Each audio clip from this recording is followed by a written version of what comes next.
So I'm here at Salute 2016 at the Paranoid Miniatures stand, and I'm here with Gaz. Hi. Hi, hello. And you're showing off a brand new Kickstarter. That's it. It started this morning at 8 o'clock. So carnage today. Carnage. Yes, you've done Salute and the start of Kickstarter on the same day. That's correct, yeah. Luckily there's 5 of us, so we could keep going back and checking up on it. But I can't look at it. I just have to leave it alone. Somebody else's job is to keep an eye on it. It's my job to help out with the guys on the shop.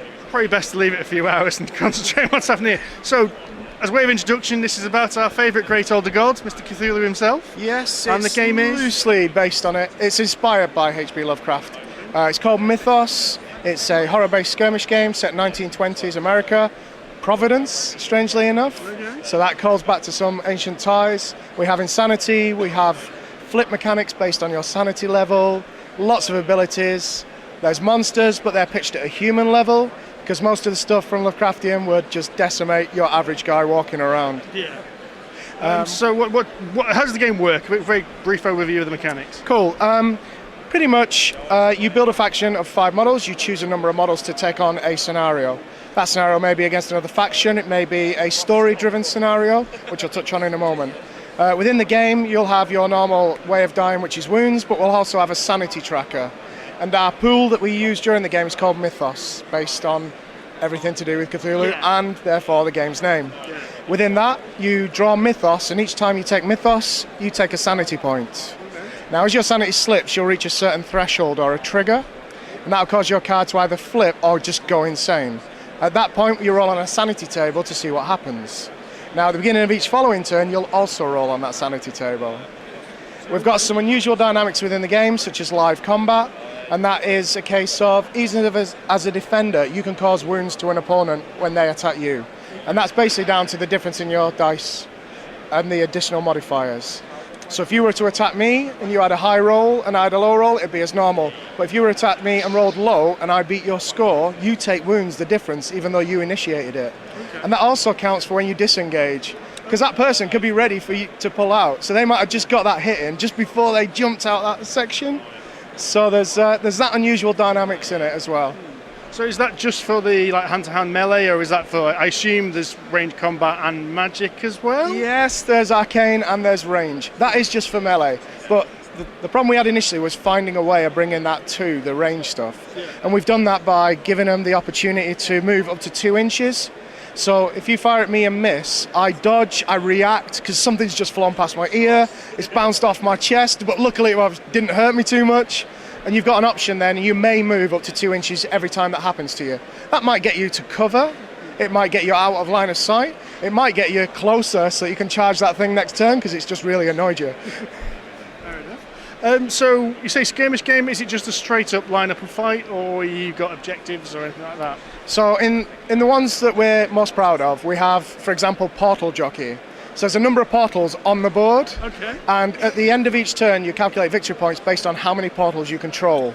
Right. So we've done that. You go to a portal, get in base contact with it, spend a point in Mythos, so you lose a point of sanity, and all portals can be passed through by any model at any time, as long as there's space at the portal you're going to arrive. But to do that you have to take a sanity check based on a stat, and if you fail, the portal either pulses you back or a tentacle comes out, whipping you in the face, causing a wound, and you lose a point of sanity for trying in the first place. Okay. So there's a lot of game dynamics within that, because you're looking to control a number of portals while fighting off other creatures. So our characters have got that character, so some have synergies with other friendly models, or they're better able to deal with certain enemy models. So there's distances for some of those synergies. So Bertie is our pilot. He never wants to look bad in front of a lady, and we have Abigail within his faction, so if he starts within 6 of Abigail, he gets a free reroll. So those are the types of synergies you're thinking, even before you start your activation phases, your turn as such. So you said when you lose a sanity roll on the table, what kind of effect does that have? Okay, so initially, on the base level of the table, you have clarity, which means that you have a moment of total clarity. Mythos infuses you, and you have double Mythos next turn, so you've got a larger pool for that one model. Yeah. Past that, you've just got normal, so you'll carry on as normal.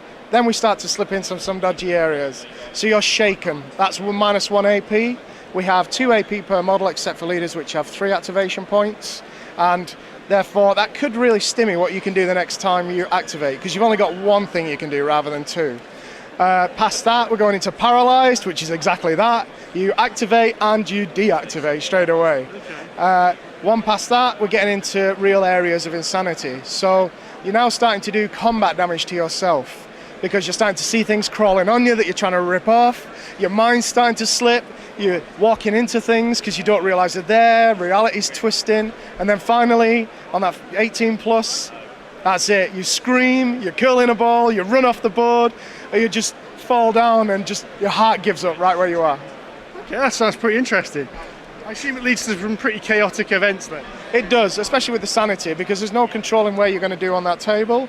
Now, it's not something to be fearful of, because I've managed to survive quite a while with some insane models, as they just keep having clarity and carrying on. But every time you spend an additional point of Mythos, you'll take an additional point of sanity, and you add those to your 2d6 roll. 18 is your death threshold. So when you're up to sort of 9 points of sanity, which I've been on a couple of models, rolling 2d6 and adding 9, getting very close to 18. So what can we expect in the Kickstarter then? So the Kickstarter, we've tried to keep it as simple as possible, if I'm honest. We've got 3 faction boxes to begin with. The 2 core factions, which are the Priory, based on the old librarians, the archaeologists, all the stuff that everybody loves when they're picking up a HP book.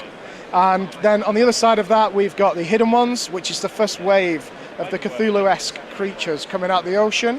But because it's the first wave, they're not the huge monsters yet. They're things like Araya, which is an octopus that has attached onto a fisherman king.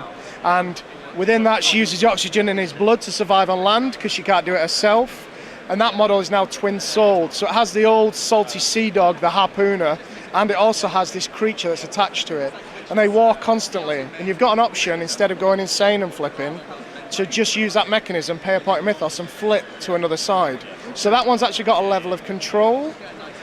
It still will go insane eventually, but it's got a different flip mechanic. So we have triggers for flips, and we have an activation point for flips. And one side, she's very good at combat, because it's the octopus, it's got a blade, it's got 8 arms, it can, it's going to put out a lot of damage in combat.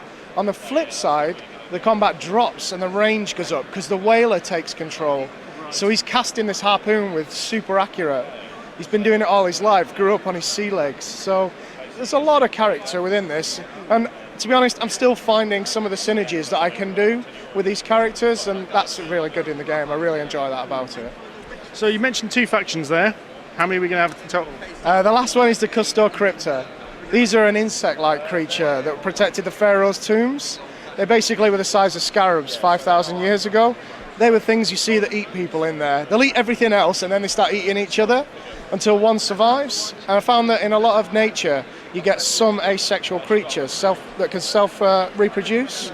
And one of them was, strange enough, we've got crayfish, we've got wasps. So we brought that into it. So they eat each other until there's one left that's the strongest, and then it lays a brood of eggs, dies, and the next generation comes out, and they eat each other until the next year. But they've only got about a year-long life cycle. So in 5,000 years, they've gone from scarab size, and they've evolved to something rather larger than a person that doesn't mind a bit of human flesh. So I take it is that going to be available when you launch Kickstarter, or is that further down the line? So with the Kickstarter itself, those 3 are available if we hit our £10,000 funding. At that point, it's a £35 pledge for a box. You choose which box you want. As we go up the pledges, you save a little bit more money. So if you pledge for 2 boxes, instead of £70, it's £65, and so on and so forth up the boxes. We think this gives you the cleanest way of having what you want. If we get over 10,000, we add a model from a new faction for every 1,000 over. So 11,000, we start the Wildborn, which is Salem witches, monsters in the woods, particularly nasty stuff. And again, that keeps it simple. And if we're partway through that pledge, we can then put them as add-ons. So if people just want individual models, they're going to be available as well. So if you've got that perfect game and you're just an RPG and you don't want the game as a whole, you might just want the Professor model or the Archaeologicus model. So it gives you that opportunity to make your stories, because we're all about having a great story and a great time. And within that, we fit into the campaign side now. So not only can you have our straight-up games, you'll have a Get the Gang Together, and it'll be a custom scenario for each faction. So in the first one, the professor's running through the woods. He's not 60-year-old with all this power and skill. He's 30-year-old. He's a swordsman. He's got a little bit of magic, and there's monsters chasing him. And Bertie, one of the other characters at the plane at the end, he's the World War I pilot within our thing, and he's running to that plane to try and get out of there. So they have to survive that scenario, and then the two of them will move on to your next scenario where they'll meet the next character, and you slowly build your faction that way. So we're trying to give you that opportunity for a storyline, but also we want you to then finish that story and go, you know, that was really cool, but wouldn't it have been cooler if we'd have started with this model and had this, because we've got the board for it, we've got this terrain for it. Okay. Yeah, so mentioning terrain, your little demo board has kind of got a, well, best described as like an old arcane temple. Is it designed to be played just on that kind of terrain, or is it all kinds of... It can be played on any kind of terrain. This particular one, Portal Jockey, is very good within this setting. It's a sewer board, it's tiles, it's stuff you can get very easily now through 3D print. But we've played it out on city boards, where you're moving from house to house, building to building, street lamp to street lamp, and it has a very good synergy. This narrows your points of access, narrows the ways you can go, because the portals allow you to go anywhere. So in a flash, you can be threatening something that nobody thought you were going to be a second ago. But at the same time, something might have bit you as you tried to jump through the portal, and you never made it there, which completely scuppers your best laid plans. So you really have to roll with the punches in our game, both combat, range, and everything else. They'll be coming at you from everywhere. So just a reminder then, Kickstarter has gone live today, which is Saturday the 16th of July. July? What am I on about? April. Still in a long day. When does it end? 28-day Kickstarter, what you'd normally expect. Okay. So it ends around the middle of next month. And you mentioned it's £35 for a basic pledge, was it? That's it. You've got the pound pledge as well if you just want to keep an eye on it. Much appreciate any support and feedback. You know, that's what we're all about. We'd like to engage with the community as much as we can. We'll take everything on board, discuss it, come back with a solid answer. That will be a solid answer, whether that's right or wrong in their opinion, because we know what we're able to do. We know what finances we've got. We've been building to this for 18 months. We have miniatures painted on the stand, we have multiple prints, we've gone through the process, we've produced 350 models of the Sea Queen, which we sold last year at Salute. So we feel now in a very good position to be able to come to Kickstarter and say, we know most of the pitfalls, because you can never see everything. And within that, that should allow us to back up, well, will allow us to back up what we're saying on the timeline that we're on. Excellent. Well, good luck with the Kickstarter. Thank you very much. And thank you very much for your time. Thank you very much. Have a great day.